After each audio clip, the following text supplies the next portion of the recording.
किसी बेगुनाह का खून कर देना वो गुनाह है जो किसी हसास इंसान के दिल का खून कर देता है। ये पछतावा आसानी से नहीं मिटता, ये भयानक याद जहन से फरामोश नहीं होती और रात को डरावना ख्वाब बनकर आंखों से नींद उड़ा देती है। इंस्पेक्टर हैदर ऐसा ही बेसुकून है। वो अपना दुख ताबीर के साथ बांट रहा है। वो अपना गम उसे ना दिखाता, मगर ताबीर का ताना काम कर जाता है जब वो मुस्कुरा कर कह देती है, आप अपने रंजो गम शेयर करने में बहुत कंजूस हैं। तब हैदर ताबीर पर खुल जाता है। वो बताता है कि 1 साल पहले उसने बतौर ड्यूटी इंचार्ज अपने इलाका में एक शराब खाना पे रेड की। वहां भगदड़ मच गई और ऐसे में एक नौजवान उसके सामने आकर खड़ा हो गया जिसका एक हाथ उसकी पुश्त पर था। हैदर को शुबा था कि उसके हाथ में गन वगैरह है। रेहान नामी वो नौजवान ऑफिसर हैदर की पिस्तौल के निशाना पर था। हैदर के बार बार कहने के बावजूद वो अपना हाथ सामने नहीं ला रहा था। हैदर की बदगुमानी और परेशानी बढ़ती जा रही थी। अचानक शीशा टूटने की तेज आवाज सुनते ही हैदर की उंगली ट्रिगर पर बेसाख्ता दब जाती है। गोली चल जाती है और सीधी रेहान के दिल में जा लगती है। वो मौका ही पर मर जाता है। तब हैदर देखता है कि उसके पोशीदा हाथ में शराब की बोतल थी जो गिर के चकनाचूर हो चुकी थी।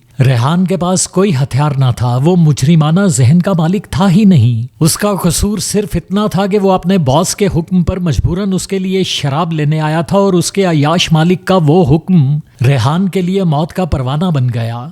रेहान अपनी बेवाह माँ का इकलौता बेटा था। उस बेवाह औरत ने हैदर का गिरेबान पकड़कर बैन डालते हुए कहा था कि वो एक कातिल है। हैदर जानता था कि वो माँ सच्ची थी। हैदर से संगीन खता हो चुकी थी जिसको रिवर्स वो नहीं कर सकता था। रेहान वापस नहीं आ सकता था। हैदर के खौफ ने एक माँ से उसका इकलौता बेटा छीन लिया था। हैदर उस माँ का चेहरा और बैन भुला नहीं पा रहा था और यही पछतावा हैदर को आज भी खाया जाता है। इस सीन में अहमद अली अकबर ने अच्छी अदाकारी की है। उनका कमाल यह है कि वो ओवर एक्टिंग से खुद को बचाए रखते हैं इस सीन में। मगर सबसे जानदार एक्टिंग मकतूल रेहान ने की है। अपने फेस पर एक इनोसेंस लिए हुए वो जैसे घबराया और सहमा हुआ नजर आया है। मंजर बिल्कुल नेचुरल महसूस हुआ है। इन शॉर्ट यही सीन इस एपिसोड का बेस्ट सीन है। Watch again, enjoy again.